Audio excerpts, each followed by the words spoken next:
We went out on a limb and told you to ask us anything, and you did. Did we make a mistake?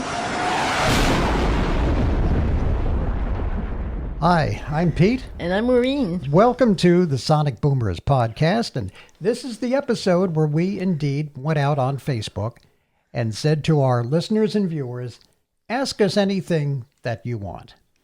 And they did. And they did. And you might be wondering, why did we do it? Well, it just seemed like we were bored.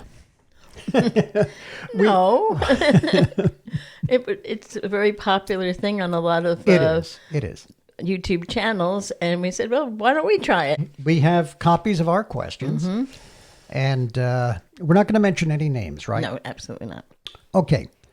Question number one was directed to me. And what is my favorite memories of my days on Z100 and 1010 wins? When I got on to Z100, it made me cool.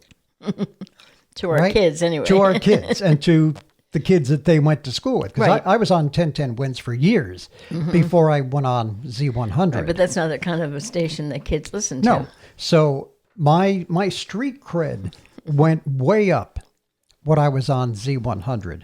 And the other cool thing about it was that because I was considered part of the station, I got tickets to all of the Jingle Balls, which is a big concert which is thrown around Christmas time by iHeartMedia, who owns Z100 and a bunch of other radio stations around the country, hundreds of them, in fact.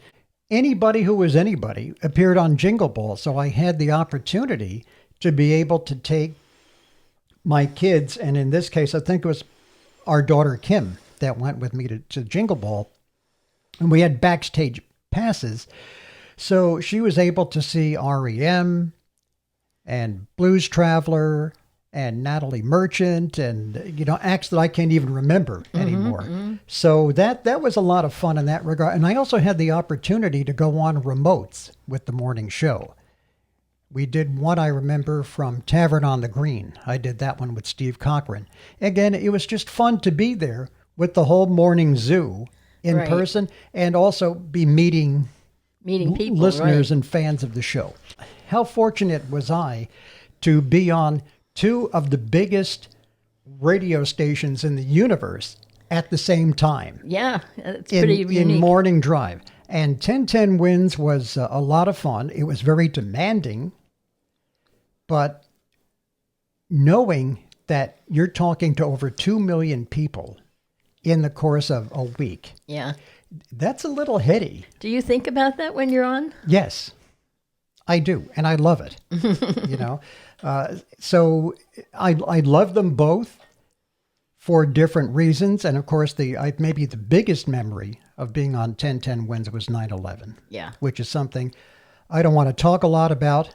I was on the air that morning, and It's pretty traumatic. it was pretty traumatic. Yeah. And it was a weird thing. As traumatic as it was, I'm glad that I was on the air that morning. Because it's like a highlight of your career. Sure. Even though it was a horrible, horrible event. I always had the joke that nobody wants anything to happen to the president. But when it does, you want to be the one that's on the air. Yeah. You know what I mean? Yeah. So, okay. So hopefully that's a sufficient answer. Probably more than sufficient. Okay. So the next question is, what did you do for your honeymoon? We went to Miami, Florida, and we stayed approximately a week at the Aztec Hotel. Right. Nice honeymoon type hotel. Which is now gone. It's now gone. If you had your honeymoon at the Aztec or you ever stayed there, comment below. We'd like to know. We'd like to hear from you. We were in room 123. Nice of you to remember. We just did all the Miami things. We visited the local attractions, went swimming on the beach. Went to a radio station, went to WQAM, saw some of my family down there. Right. So that's what we did for our honeymoon. Have you ever thought about giving a wine review as part of the podcast? No. I enjoy drinking wine sometimes during the podcast, and those are the better ones. But no, because you know what? As much as I enjoy wine, I don't know anything about it. Yeah. I'm not a sommelier. I'm not a wine expert. I'm not even a near wine expert. I'm a wine fan. Right. You know, I enjoy drinking wine, especially red, but And I like white. but who the hell cares what we think about wines? You know, I once in a while I might say, well, if you're looking for a Merlot, here's the one that I like, or something like that. Yeah. But I really can't discuss it knowledgeably. Right. So we're not going to do that. No. But we will maybe have the drinks. If you had to go back in time and do something differently in your life, what would that be? Well, why don't you go first? Well, it's kind of a vicious circle kind of a question, because immediately I would probably say I would have preferred not to have had our whole Irvington experience of moving to Irvington. However, had we not gone to Irvington and had the experiences we had, we probably wouldn't have some of our closest friends that we have today. We probably would not be in music ministry, which we do now and enjoy. We probably would have had a different kind of experience and not be the people that we are today. So I can't really say that I totally regret it. You know what I mean? I know what you're saying, and I agree with that part of the equation. Yeah. The other part of the equation is, had we not lived in Irvington, New Jersey, we would not have had 2 cars stolen. You would not have been mugged on the front steps of our house, and our house would not have been broken into 3 times. I know. That's what makes it hard. On the surface, definitely. I wish none of that had happened. Yeah. But so often when you think about regrets, I've had a few, but then again, too few to mention. When you think about it, quite often, for me anyway, coming with that is, yeah, but if this didn't happen, then that wouldn't have happened. And so many times looking back, in retrospect, you kind of have to take the good with the bad and see how it all played out in the end. If I could go back in time and do something differently in my life, what would it be? I might not have gone into radio. And that I cannot believe, because you have been wanting to be in radio Since I was a child. Since you were a kid. 5 years old. Yeah. I had a bathrobe with microphones and TV cameras on it. And I got my first microphone, I think, when I was 6. Well, your dad made that fake one. My dad made fake ones for me that I used to wear, like these lavalier microphones, because I saw them on TV all the time. And I wanted one, and my dad made one out of a broom handle for me. So, yeah, it was something that I wanted to do, and I always tell people I didn't choose radio, it chose me. Yeah. And yes, it's in my soul. But there was a hell of a lot more lucrative way to make a living. Because we really lived for too many years paycheck to paycheck, trying to raise a family. And local radio in New Jersey didn't pay diddly squat. And that's where I came up from, New Jersey radio. You worked all the holidays. You worked Saturday usually. You worked for crappy pay. And even when I got into traffic, I only made the switch to traffic reporting for $3,000 a year more than I made at a radio station because we were in such desperate financial straits. Right, right. And so it helped us. It sure did. But it took too damn many years for me to make good money. And I think that I don't know that I could have been a better provider for you and the children if I had been the doctor or the lawyer that my mom wanted me to be. But you wouldn't have been happy, and you wouldn't have been Pete Torriello. I might have been a good lawyer. Well, you can argue. Because I'm as argumentative as hell with people.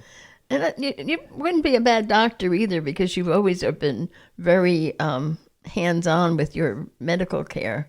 And you always look everything up, and you get a prescription and you look it up and find out what the side effects are and why it was indicated and what's contraindicated. And you practically diagnose yourself, probably frustrates our doctors.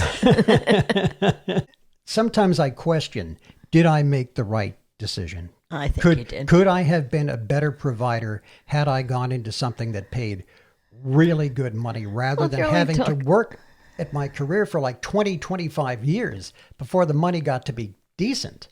But it's not just about the money. You know, you were there for us. You were there for the kids. You've been a loving husband, loving father. That's all you can ask. What is the favorite episodes of our podcast? Oh, yes. And why? Yeah. Well, I think you and I are going to shake hands.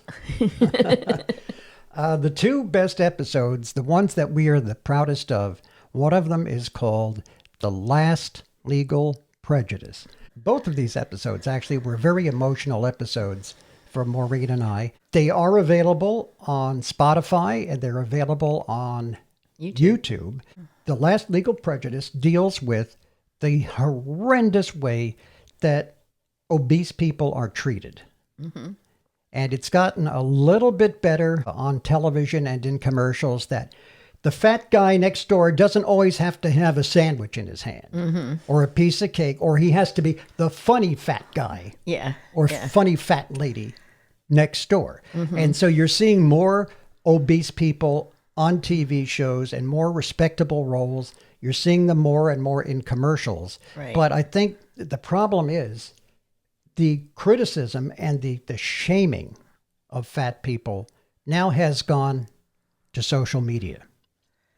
And just in person, just because media is starting to come around, it doesn't change what the everyday person thinks and does. And that still can be quite hurtful. Yeah. Very, very hard to change people's hearts. Mm-hmm. So that one we're very proud of. And then the next one that we did that we're so proud of is... Right. It's called Mom and Dad, I'm Gay. And it deals with the moment that our son, who is gay, came out to us, how it all went and what we did and what we said. And also we discuss a topical story that was happening at the time of the Rutgers student who was exposed via social media by his roommates and ridiculed to the point that he actually committed suicide by jumping off the bridge. Right, jumped off the George Washington Bridge because he didn't want to face his parents. He didn't want to face his parents, and he didn't want to face the humiliation of his fellow students. I believe they recorded him. What I said at the beginning of that podcast, I say again, and I will go to my grave saying, when your child, your son, your daughter, decides to have that conversation with you and come out to you, what you say in the next 15 seconds will make all of the difference in the world. It will forever cement your bond with your child, or you will forever lose them. Exactly. So choose your words. Very important. Very, very carefully. And listen to that one. Again, The Last Legal Prejudice and Mom and Dad, I'm Gay. We are most proud of those two. Who would you like to interview and what would you ask? Well, are we talking live or dead? I don't know. I don't know. We didn't put any. We didn't put any strings on it. Okay. So. Well, if we're talking live people, I know you're going to roll your eyes. I'm going to get the side eye from him. Just watch this one now. Watch his eyes. Those of you that are watching on YouTube, just watch my face. Okay. Oprah Winfrey. I know Pete is not an Oprah fan. Don't like her. But I think she is a extraordinary woman. I think she is fascinating, has overcome a lot in her life, has made a tremendous amount of difference in the world of women and women's rights, just has done a lot of philanthropy. And I just think with her life experiences, we could talk for hours and have lots to say. Now, if you're talking dead people, I don't know how to say this without coming across bitchy. Just say it. But my mom, not because, I miss my mom, which I do at times, but my mom was a difficult person to get close to sometimes. Yeah, she was. And I wouldn't say that she was horrible. She did the best that she could with what she had. She had to deal with some extraordinary circumstances with my father being ill, and she pretty much became the breadwinner for a lot of our lives. I give her credit for that and all that she's accomplished and did. However, she also did a lot of hurt to me, and intended or not, I think it's just the way her personality was, but some of her words and some of her actions still affect me today negatively. Mm-hmm. And if I could bring her back and just sit her down and say, do you realize what you did? And talk to her and see, maybe get a different point of view. Maybe she could explain, well, no, that's not what I meant. That's, I didn't realize that you took it that way. Or it would be a healing closure kind of a conversation that I would perhaps like to have. Okay. What about you? Mine are all dead. And the first would be my mother and father, Mm-hmm.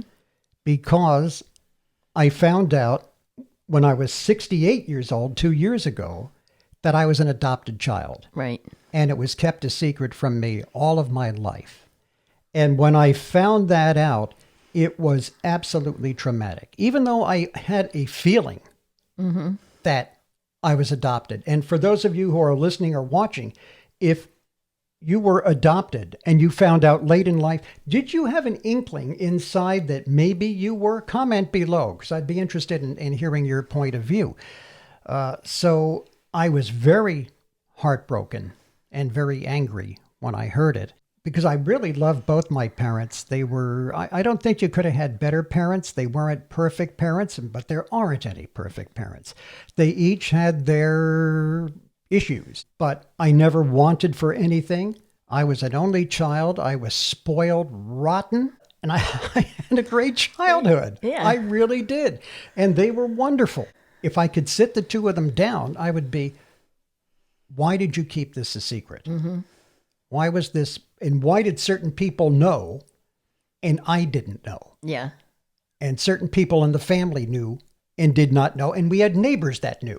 Yeah. When I didn't know. So I would like to have kind of gotten to the bottom of that. Mm-hmm. The other person that I would like to interview is Abraham Lincoln. Okay. Because you know that I know you have a real great affection for Lincoln.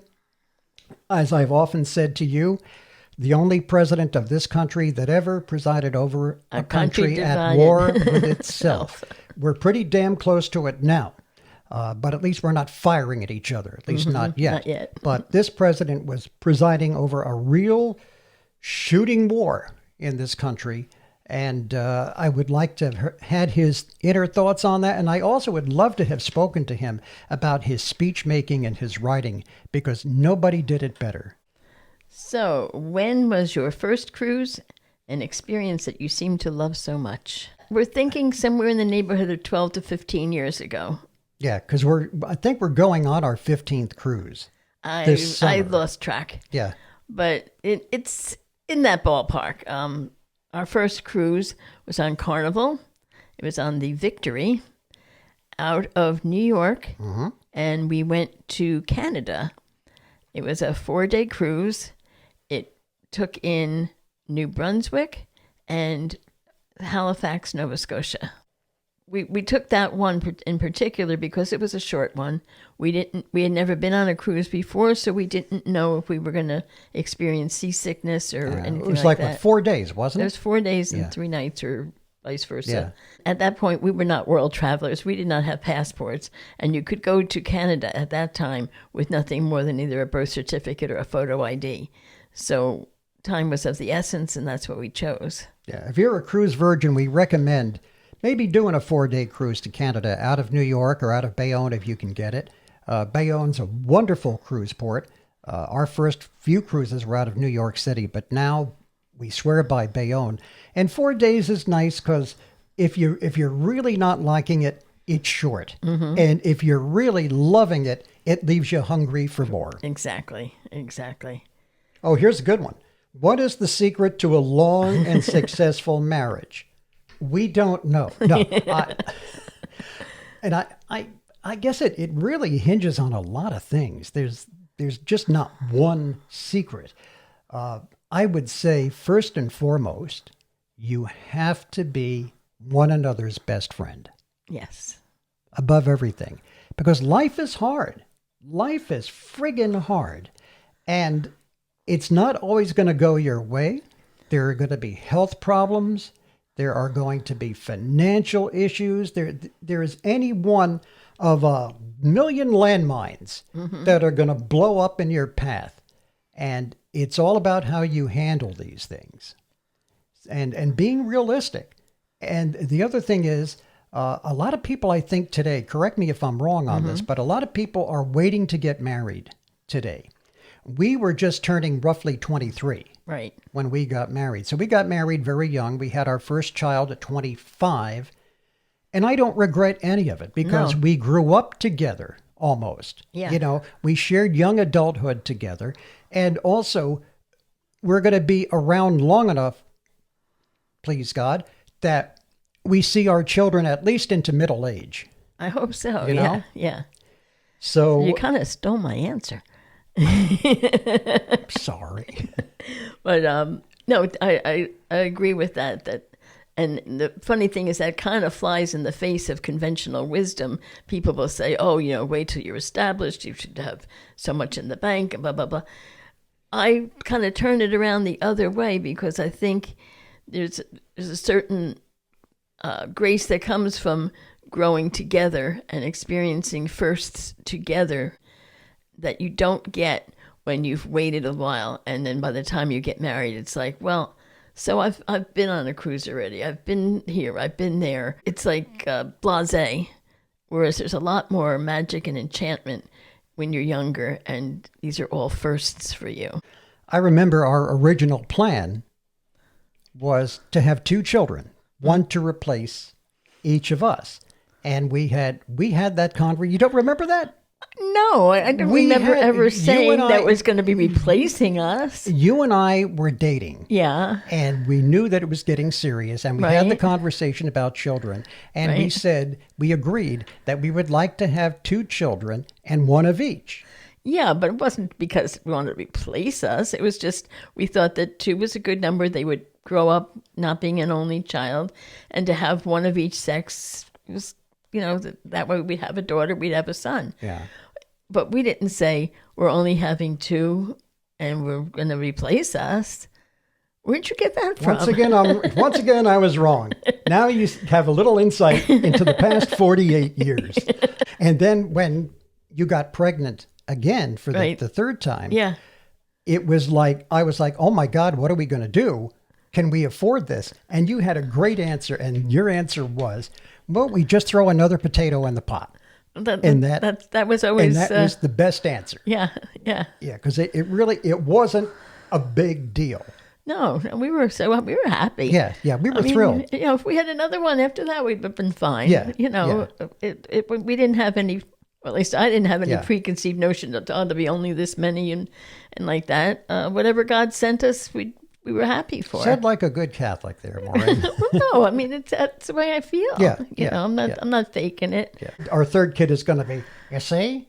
They didn't really want me. No. That's true. Not what we meant. That's not what you meant. I never said it to begin with, so I'm the good parent, Mark. That whoop, whoop sound is the bus going over. Okay, let's get to the last question. And the last question is there a question that you wished you were asked? I don't know. I don't have a specific question per se. I really find myself quite often being a little bit reticent, a little bit shy, maybe a little bit quiet, and kind of blending in to the background when I'm in a group. And when that happens, a lot of myself gets squashed. So I appreciate someone that can talk to me and draw me out and ask interesting questions.